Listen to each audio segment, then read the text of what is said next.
Good morning to all बच्चे। आपका chapter 3 का एक्सरसाइज 3.4 जो वो रह गई हुई थी, तो आज मैं उसी को कंप्लीट करवा रही हूँ और साथ में 5th चैप्टर की एक्सरसाइज 5.3 करवा दूँगी। ठीक है, तो जो 3.4 है पेज नंबर 55 पे, उसमें फर्स्ट क्वेश्चन आपका ट्रू फॉल्स है। तो देखो बेटा, ए पार्ट जो है इसमें क्या दिया हुआ, ऑल रेक्टेंगल्स आर स्क्वायर। ये क्या फॉल्स है या ट्रू है?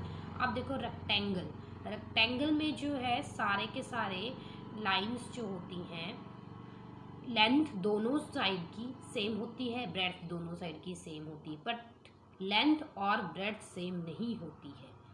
ठीक है, और स्क्वायर में सारी साइड्स जो हैं वो इक्वल होती हैं। ठीक है, तो ये बोल रहा है कि सारी रेक्टेंगल स्क्वायर होता है। जी नहीं होता है, ये क्या हो गया, फॉल्स हो गया।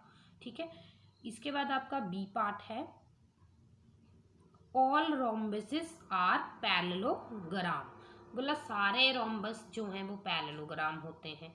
आप देखो, रोम्बस जो है काइट की शेप की तरह होता है। ठीक है, तो काइट की शेप और पैरेललोग्राम की शेप जो वो सारी की सारी क्या होती है, पैरेलल होती है। तो इसलिए ये क्या हो गया, ट्रू हो गया, ये ठीक है। ठीक है, सी पार्ट है आपका, all squares are rhombuses and also rectangles. बोला सारे स्क्वायर जो हैं रोम्बस भी होते हैं। अब स्क्वायर इस तरह से बना होगा, इस तरह से। ठीक है, उसको इस ऐसे कर दो तो वो आपका रोम्बस भी बन जाएगा और रेक्टेंगल भी बन जाएगा, क्योंकि हम इसको रेक्टेंगल को हम स्क्वायर नहीं बोल सकते, बट स्क्वायर को हम रेक्टेंगल जरूर बोल सकते हैं। ठीक है, तो इसमें जो है ये क्या हो गया, आपका ट्रू हो गया। ठीक है, इसके बाद आपका डी पार्ट है, all squares are not parallelogram.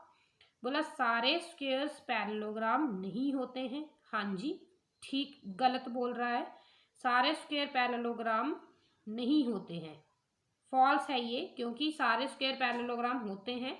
क्योंकि जो और सारे स्क्वायर होते हैं पैरेललोग्राम के, वो अपोजिट साइड्स जो होती हैं पैरेलल होती हैं और अपोजिट एंगल इक्वल होते हैं। इसलिए ये बात क्या होगी, गलत होगी। मीन्स ये क्या है, फॉल्स है। ये क्या है, सारे स्क्वायर पैरेललोग्राम होते हैं। ई पार्ट है आपका, ऑल काइट्स आर रोम्बसेस। बोला सारे ही काइट रोम्बसेस होते हैं। जरूरी तो नहीं है, अब काइट किसी भी शेप में हो सकता है, हम नहीं बोल सकते। ठीक है, तो ये क्या हो गया, आपका फॉल्स हो गया। ठीक है, एक मिनट, क्योंकि जो काइट की जो लेंथ होती है, ठीक है, length of the sides of a kite are not same length की नहीं होती, इसलिए हम इसको सभी काइट्स को हम रोम्बस नहीं बोल सकते हैं। ठीक है, नेक्स्ट है आपका, ऑल रोम्बसेस आर काइट। ठीक है, सारे रोम्बस जो वो काइट होंगे। ये बात भी क्या होगी, आपकी ट्रू होगी, क्योंकि जितने भी रोम्बस शेप के होंगे वो काइट जरूर होंगे, पर सारे काइट रोम्बस नहीं हो सकते, क्योंकि काइट की शेप जो वो चेंज हो सकती है। ठीक है, इसके बाद जो है, ऑल पैरेललोग्राम आर ट्रेपेजियम। ठीक है, बोला सारे पैरेललोग्राम जो हैं वो ट्रेपेजियम होते हैं। ठीक है, हाँ जी, होते हैं ट्रेपेजियम सारे पैरेललोग्राम जो है दोनों साइड्स जो है अपोजिट साइड्स जो है इक्वल होती हैं, और ट्रेपेजियम में भी वैसा ही होता है, जैसे ट्रेपेजियम जो है टेबल की शेप जो होती है। ठीक है, ऑल स्क्वायर्स आर ट्रेपेजियम। अब स्क्वायर को भी हम ट्रेपेजियम बोल सकते हैं। हाँ जी, अगर कोई ऐसा टेबल है आपके पास जिसमें लेंथ ब्रेड्थ इक्वल है, तो वो भी क्या होगा, ट्रेपेजियम ही होगा। ठीक है, चलिए अब क्वेश्चन नंबर 2 की बात कर लेते हैं। क्वेश्चन नंबर 2 में क्या है, बोला जो आपने आइडेंटिफाई करना है। ठीक है, जिसकी 4 साइड्स होती हैं और इक्वल लेंथ होती है, उसे क्या हम बोलते हैं, इक्वल लेंथ भी है और 4 साइड्स भी हैं। तो रोम्बस हो सकता है या स्क्वायर हो सकता है, क्योंकि 4 साइड्स रोम्बस और स्क्वायर की होती हैं और वो इक्वल लेंथ भी होती है। ठीक है, इसके बाद आपको बोला है 4 साइड्स एंगल, 4 राइट एंगल्स। अब 4 राइट एंगल्स किस में होते हैं जी, स्क्वायर में होते हैं और रेक्टेंगल में होते हैं, 4 एंगल बनते हैं उसमें। ठीक है, चलिए इसके बाद क्वेश्चन नंबर 3 है, आपको बोलना है explain how a square is. अब ये जो टर्म्स आपके पास देके रखी हैं, इनको एक्सप्लेन करना है, ये स्क्वायर कैसे हैं। ठीक है, क्वाड्रिलेटरल की बात करिए। बोला क्वाड्रिलेटरल जो है आपका, स्क्वायर जो है वो एक क्वाड्रिलेटरल है। ठीक है, क्यों है? क्योंकि स्क्वायर के पास क्या होती हैं, 4 साइड्स होती हैं, इसलिए क्वाड्रिलेटरल है। नेक्स्ट है आपका पैरेललोग्राम, ठीक है। बोला पैरेललो स्क्वायर जो है पैरेललोग्राम भी है, क्योंकि इसकी अपोजिट साइड्स क्या होती हैं, पैरेलल होती हैं, और इसके एंगल्स भी क्या होते हैं, पैरेलल होते हैं, ठीक है। इसके बाद रोम्बस की बात करें तो स्क्वायर जो है आपका वो रोम्बस भी है, ठीक है, क्योंकि इसकी सारी साइड्स जो हैं, 4 साइड जो हैं इक्वल लेंथ होती है उसकी, और डायगोनल्स भी बाइसेक्ट करते हैं राइट एंगल पे, ठीक है, तो ये भी प्रूव हो गया। इसके बाद है आपका रेक्टेंगल। रेक्टेंगल में स्क्वायर जो है एक रेक्टेंगल भी है, क्योंकि जो उसके इंटीरियर एंगल हैं वो इंटीरियर एंगल जो हैं स्क्वायर के वो भी क्या होते हैं, 90 डिग्री होते हैं, ठीक है। नेक्स्ट क्वेश्चन है 4 आपका। बोला name the quadrilateral whose diagonal. Number 1 है आपका इसमें बाइसेक्ट ईच अदर। वो क्वाड्रिलेटरल का नाम बताना है जिसके डायगोनल बाइसेक्ट करते हैं, ठीक है। पैरेललोग्राम के डायगोनल बाइसेक्ट करेंगे, हाँ जी करेंगे। रोम्बस के करेंगे, जी करेंगे। डायगोनल आपको पता है, 4 कोनों को बीच से काट दो, इस तरह से लाइन बनती है, ठीक है, तो उस चीज को बोल रहे हैं। रोम्बस, स्क्वायर और रेक्टेंगल, इनके डायगोनल शो वो क्या करेंगे, बाइसेक्ट करेंगे, मीन्स आपस में काटेंगे। उसके बाद है are perpendicular bisector of each other. अब परपेंडिकुलर बाइसेक्टर कौन कौन से होते हैं? रोम्बस में परपेंडिकुलर बाइसेक्टर है जिसमें 90 डिग्री का कोण बनता है, और स्क्वायर में है, ठीक है,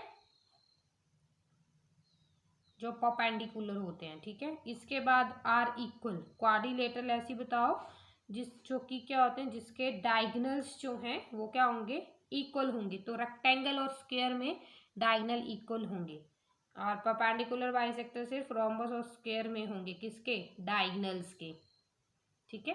क्वेश्चन नंबर 5 पे आ जाइए। क्वेश्चन नंबर 5 में क्या है, बोला explain why rectangle is a convex quadrilateral. Convex quadrilateral क्यों है? बोला रेक्टेंगल जो है कन्वेक्स क्वाड्रिलेटरल इसलिए है क्योंकि जो उसके डायगोनल्स जो हैं वो लाई करते हैं इनसाइड द रेक्टेंगल। कन्वेक्स का मतलब ही क्या है, इनसाइड, ठीक है, तो उसके जो डायगोनल हैं वो लाई करते हैं इनसाइड द रेक्टेंगल, तो इसलिए रेक्टेंगल जो है आपका कन्वेक्स क्वाड्रिलेटरल है। नेक्स्ट क्वेश्चन है आपका ABC is a right angle triangle and O is the mid point of the side. कोई ABC है, ठीक है, आपको फिगर दे के रखी हुई है, तो वो क्या है, एक राइट एंगल ट्राइंगल है, ठीक है। O जो है उसका मिड पॉइंट है, ठीक है, of the side opposite to right angle. आपको एक्सप्लेन करना है कि O जो है वो इक्विडिस्टेंट पे है फ्रॉम A और B, A और B पे इक्विडिस्टेंट है, एंड C पे भी, ठीक है। और जो डॉटेड लाइन जो ड्रॉ करी है वो एडिशनली टू हेल्प यू, ताकि इससे आपकी हेल्प हो सके। अब देखो भाई फिगर की ओर ध्यान देना, जो AD है, ठीक है, AD की बात कर रही हूँ, फिगर की ओर ध्यान दीजिए। ये रही आपकी फिगर AD, ठीक है, AD जो है और DC जो है, ठीक है, ये हमने क्या किया, ड्रॉ किया, एक्स्ट्रा ड्रॉ किया, ठीक है, इसलिए ताकि जो AD है वो हम पैरेलल बोल सकें BC के। AD को मैंने बोल दिया BC के क्या है, पैरेलल है, और AB जो है DC के पैरेलल है, इसलिए हमने ये ले लिया। इट मीन्स AD जो है वो BC के इक्वल है और AB जो है वो DC के इक्वल है। तो इससे क्या होगा कि जो ABCD है आपकी वो एक ऐसी रेक्टेंगल है, ठीक है, जिसमें अपोजिट साइड्स जो होंगी वो क्या होंगी, इक्वल होंगी, और जो parallel to each other, equal भी हैं और आपस में क्या है, पैरेलल भी हैं, ठीक है। पैरेलल लाइंस वही होते हैं जो आपस में कभी नहीं मिलती हैं, ठीक है। उसके बाद उसके जो सारे इंटीरियर एंगल जो हैं वो भी क्या होंगे, 90 डिग्री होंगे, हाँ जी होंगे। और जो रेक्टेंगल है, इस रेक्टेंगल में अगर बात करें तो जो diagonals are of equal length and also bisect each other. अब इसके डायगोनल्स की बात करो, डायगोनल्स ये रहे डायगोनल्स। बोला ये इक्वल लेंथ है, यहाँ से यहाँ तक, यहाँ से यहाँ तक, यहाँ से यहाँ तक, यहाँ से यहाँ तक इक्वल लेंथ है, तो ये जो है आपस में इक्वल भी है, साथ में ये बाइसेक्ट कर रहे हैं, मींस आपस में दोनों एक दूसरे को O पे काट रहे हैं, ठीक है। इससे क्या होगा, AO जो है आपका OC के बराबर होगा, बी ओ जो है आपका ओ डी के बराबर होगा। इट मीन्स ओ जो है आपका इक्वी डिस्टेंट है कहाँ से, ए बी एंड सी से, ठीक है। चलिए, तो इसी के साथ आपकी ये एक्सरसाइज 3.4 जो कंप्लीट होगी। बात करते हैं आपकी एक्सरसाइज 5.3 की, ठीक है। तो एक्सरसाइज पेज नंबर 87 पे आपकी 5.3, तो इसमें आपका फर्स्ट क्वेश्चन दिया है, list the outcomes you can spin in these experiment, ठीक है। आपने लिस्ट बनानी है, इस एक्सपेरिमेंट में आप स्पिन कर सको, ठीक है। ए पार्ट है इसमें स्पिनिंग अ व्हील, व्हील एक जो टायर होता है उसकी बात हो रही है, ठीक है। स्पिनिंग अ व्हील, तो जब आप व्हील को क्या करोगे, स्पिन करोगे, ठीक है, तो आपके पास जो है वहाँ पे 4 लेटर्स जो हैं वो डिफरेंट दे के रखे हुए, जिसमें ए बी सी और डी दे के रखा हुआ, और उसको स्पिन करोगे, इसलिए 4 ही लेटर हैं, 2 बार ए है बट लेटर तो 4 है, तो स्पिन जब करोगे तो आपके पास जो आउटकम्स आएंगी वो सिर्फ 4 आएंगी, क्योंकि ए 2 टाइम है, हम उसको इंक्लूड नहीं करेंगे, उसको एक सिंगल टाइम लेंगे। तो स्पिनिंग अ व्हील जो है आपकी आउटकम्स जो है वो 4 आएंगी। पर जब आप टॉसिंग 2 कॉइन्स टुगेदर, 2 कॉइन्स की बात कर रहे हो, उसको साथ में क्या कर रहे हो, उछाल रहे हो, टॉस कर रहे हो, तो क्या होगा, जो 2 कॉइन्स जो हैं साथ में टॉस होंगे, उसमें आउटकम्स जो हैं, मान लो 2 आपके पास कॉइन है, आपके पास आउटकम क्या आएंगी, हेड हेड आ सकती हैं, मीन्स एच एच, फिर एच टी आ सकती है, मीन्स हेड और टेल आ सकता है, ठीक है। फिर टेल और हेड भी आ सकता है, और टेल टेल भी आ सकता है। तो ये भी आपके पास कितनी आउटकम्स होगी, 4 आउटकम्स होगी 2 कॉइन्स को उछालने पे। चलिए, बात करते हैं क्वेश्चन नंबर 2 की। उसमें क्या है, जब आप एक डाई को क्या करते हो, थ्रो करते हो, डाई आपने देखी है लूडो की, जो वो डाई होती है उसकी बात हो रही है, तो इसमें आउटकम्स जो हैं कैसे होंगी। अब पहले तो बात है डाई के बारे में आपको पता होना चाहिए, डाई में 6 जो है नंबर होते हैं, 1 to 6 होते हैं, ठीक है। इसके बाद आपको बोला प्राइम नंबर, प्राइम नंबर जब आप प्राइम नंबर की जब आप बात करोगे, तो प्राइम नंबर में क्या है आपका, प्राइम नंबर जो है आपका, उसमें देखो प्राइम नंबर, अब प्राइम नंबर होते कौन कौन से, पहले आपको ये पता होना चाहिए। प्राइम नंबर वो होते हैं जो सिर्फ या तो खुद से या सिर्फ 1 से डिवाइड होते हैं, that is called your prime number, ठीक है। तो नंबर 1 जो है, 1 तो ना तो प्राइम है ना ही कंपोजिट है, ठीक है। हम 2 से बात करेंगे, सबसे छोटा कम प्राइम नंबर जो है वो 2 होता है, ठीक है। तो 2 से बात करते हैं, 2 जो है अपने आप में डिवाइड होता है और 1 से डिवाइड होता है, और 3 भी अपने आप में डिवाइड होता है और 3 से ही डिवाइड होता है, ठीक, अपने आप में डिवाइड हो रहा है और 1 से डिवाइड होता है, ठीक है। 5 अपने आप में डिवाइड हो रहा है और 1 से डिवाइड होता है। बाकी जो नंबर हैं वो कंपोजिट नंबर हो, क्योंकि वो अपने आप के अलावा किसी और नंबर से भी डिवाइड होते हैं, ठीक है।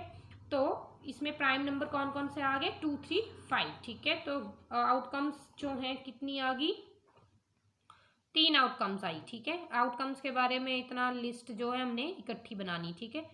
इसके बाद है आउटकम्स जो हैं नॉट प्राइम नंबर, अब प्राइम नंबर नहीं होना चाहिए, जो प्राइम नंबर नहीं है तो बाकी कौन से बच के 1 4 6, तो वो लिख देंगे। उसके बाद आपका सेकेंड पार्ट का ए पार्ट, बोला नंबर ग्रेटर देन 5, ऐसा नंबर जो 5 से क्या हो, बड़ा हो, तो वो क्या हुआ, 6 हुआ। फिर है आपका नंबर नॉट ग्रेटर देन 5, अब वो नंबर बताने हैं जो ग्रेटर देन 5 नहीं है, ठीक है। अब ग्रेटर देन 5 नहीं है, इसमें 5 भी इंक्लूड होगा, क्योंकि 5 से 5 तो इक्वली है ना, ग्रेटर थोड़ी ना हुआ, तो इसमें क्या आएगा 1 2 3 4 5, तो ये भी आपका सॉल्यूशन हो गया। नेक्स्ट है आपका क्वेश्चन नंबर 3, इसमें क्या बोला है आपको, find the probability of pointer stopping on D, D पे आपकी अच्छा, ये क्वेश्चन नंबर 1 की तरह होगा।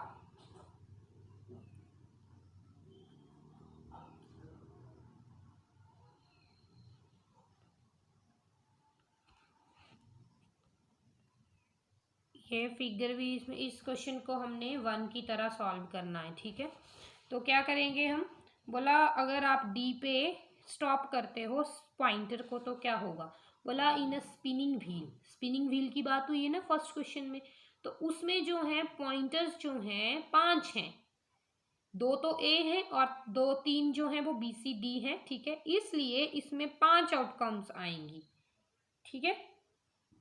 तो पॉइंटर स्टॉप होगा डी पे, डी पे जब पॉइंटर स्टॉप हो रहा है तो विच इज 1 आउटकम, तो उसमें आउटकम कितनी आ रही है, सिर्फ एक आ रही है, ठीक है। इसलिए probability of pointer stopping on D, D पे प्रोबेबिलिटी क्या आएगी, प्रोबेबिलिटी पूछी हुई है, टोटल है ये नंबर कितने हैं, 5 नंबर है, 2 ए है और बी सी डी है, और डी पे पूछ रहा है तो 1/5 प्रोबेबिलिटी, ठीक है।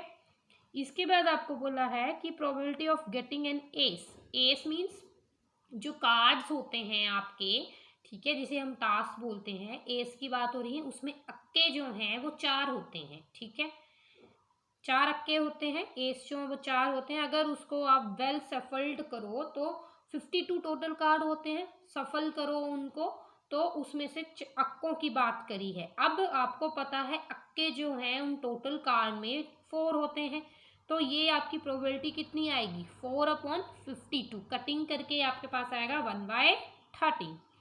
सी पार्ट है, सी पार्ट के लिए आपको एक फिगर बना के दी हुई है जिसमें आपको आई थिंक एप्पल जो है, एप्पल की बात करी हुई है, ग्रीन और रेड की बात करी हुई है, ठीक है। तो आपको बताना है रेड एप्पल की प्रोबेबिलिटी के बारे में, ठीक है। तो रेड एप्पल इसमें कितने हैं, 1 2 3 4 है, तो टोटल कितने हैं, 7 है। तो आप इसको क्या लिख सकते हो, probability of getting red Apple means 4/7। तो इसी के साथ ये क्वेश्चन सॉल्व हो गया। अब आ जाइए क्वेश्चन नंबर 4 पे। क्वेश्चन नंबर 4 क्या बोल रहा है आपका, numbers 1 to 10 are written on 10 separate slips. 1 से 10 तक जो नंबर हैं सेपरेट स्लिप्स पे लिखे गए हैं, केप्ट इन ए बॉक्स, उन्हें बॉक्स में रखा जाए और मिक्स्ड वैल्यू, और उन्हें मिक्स किया जाए अच्छे से, तो जो एक स्लिप चूज होगी उस बॉक्स में से बिना देखे तो उसकी प्रोबेबिलिटी क्या होगी, ठीक है। तो फर्स्ट पार्ट इसमें है गेटिंग अ नंबर 6। अब गेटिंग अ नंबर 6 की बात हो रही है। अब 6 को जब चूज करना है आपने, नंबर 6 को जब चूज करोगे तो क्या होगा, एक बार ही आएगा, तो सेपरेट स्लिप इज 1, ठीक है। तो प्रोबेबिलिटी क्या आएगी 6 की, टोटल कितनी है 10 है, और 6 को चूज करना है तो मीन्स एक चूज की 1/10 आ गई। इसके बाद है getting a number less than 6। अब 6 से छोटे कितने हैं, 6 से छोटे जो है 1 2 3 4 5 है, तो आउटकम्स कितनी आ गई, 5 आ गई। अब प्रोबेबिलिटी क्या आएगी लेस देन 6 के लिए, 5/10, 1/2, कटिंग करके 1/2। इसके बाद है नंबर ग्रेटर देन 6 के ऊपर कितने हैं 7 8 9 10, टोटल है 4, तो 4/10, ठीक है। तो कटिंग करके 2/5। इसके बाद है आपका getting a 1 digit number. 1 digit number की बात करें, अब एक डिजिट का नंबर कितने हैं, 10 जो है 2 डिजिट के नंबर है, बाकी सारे 1 डिजिट के हैं, मीन्स टोटल 9 नंबर जो हैं आपके 1 डिजिट के हैं। तो क्या प्रोबेबिलिटी बनेगी, 9/10। तो ये क्वेश्चन सॉल्व हो गया। इसके बाद आपका क्वेश्चन नंबर 5 है। 5 में आपको बोला एक स्पिनिंग व्हील की बात करें जो आपके पास है, उसमें 3 ग्रीन सेक्टर है, ठीक है, एक ब्लू सेक्टर है, एक रेड सेक्टर है। तो आपको ग्रीन सेक्टर की प्रोबेबिलिटी निकालनी है, और what is the probability of getting a non blue sector, एक तो ग्रीन की निकालनी है और एक नॉन ब्लू की निकालनी। नॉन ब्लू मीन्स उसको कैसे सॉल्व करेंगे वो मैं अभी बताऊंगी, ठीक है।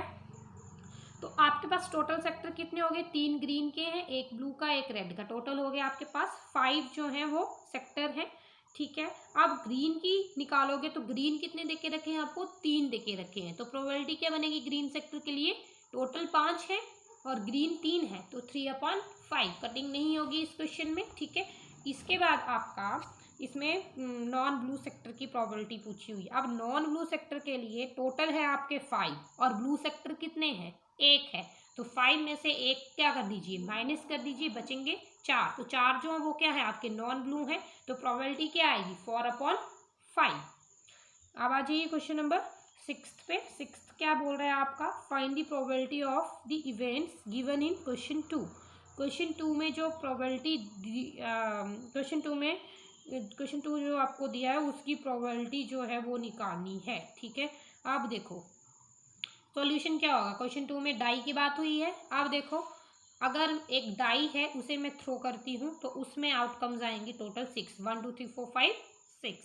अब ए पार्ट जो है उसमें उसकी प्रोबेबिलिटी निकालने को बोला भाई, उसमें हमने प्रोबेबिलिटी नहीं निकाली थी, उसमें हमने क्या निकाले थे, आउटकम्स निकाली थी, कितने नंबर आ रहे हैं आपके पास। अब भी प्रोबेबिलिटी निकालने को बोला, प्राइम नंबर की प्रोबेबिलिटी निकालेंगे तो प्राइम नंबर आपके पास कितने आएंगे, 2 3 5, 3 आ रहे हैं तो प्रोबेबिलिटी क्या आएगी 3/6, कटिंग करके 1/2। उसी की तरह आपका नॉट अ प्राइम नंबर की बात करें तो नॉट अ प्राइम नंबर क्या आएगा 1 4 6, टोटल का आउटकम्स कितनी आई 3 आई, 3/6, कटिंग करके 1/2, प्रोबेबिलिटी ऐसे होगी, ठीक है। इसके बाद है आपका a number greater than 5, greater than 5 है तो 5 से बड़ा कौन है 6 है, मीन्स एक ही नंबर है तो प्रोबेबिलिटी क्या आएगी 1/6। इसके बाद है a number not greater than 5, वो नंबर जो ग्रेटर देन 5 नहीं है। टोटल कितने आ रहे हैं, इक्वल की बात नहीं कर रही, ग्रेटर देन नहीं होना चाहिए, इक्वल हो सकता है तो 1 2 3 4 5, तो प्रोबेबिलिटी क्या आ गई 5/6। क्लियर है, 5 नंबर है तो 5/6, ठीक है। तो इसी के साथ आपका 5.3 भी कंप्लीट हुई। अब बाकी जो है डिस्कशन आपका 4th चैप्टर और बचा है, 4th चैप्टर को भी करवाती हूँ मैं, उसको एक इकट्ठी वीडियो बनेगी उसकी, अभी टाइम लग नहीं रहा उसकी वीडियो बनाने का, तो अभी जो करवा रही हूँ वो कर लीजिए। और चैप्टर 6 है आपका स्क्वायर और एंड स्क्वायर रूट, तो स्क्वायर और स्क्वायर रूट के लिए पहले आपको स्क्वायर्स पता होनी चाहिए, ठीक है। 2 का स्क्वायर 4, 3 का स्क्वायर 9, इस तरह से या आपको 30 तक लर्न होनी चाहिए, क्योंकि इसमें से ही क्वेश्चंस जो वो पढ़ते हैं, क्वेश्चन तो आपके आराम से सॉल्व हो जाएंगे, ठीक है। तो आज के लिए इतना ही काफ़ी, थैंक यू सो मच।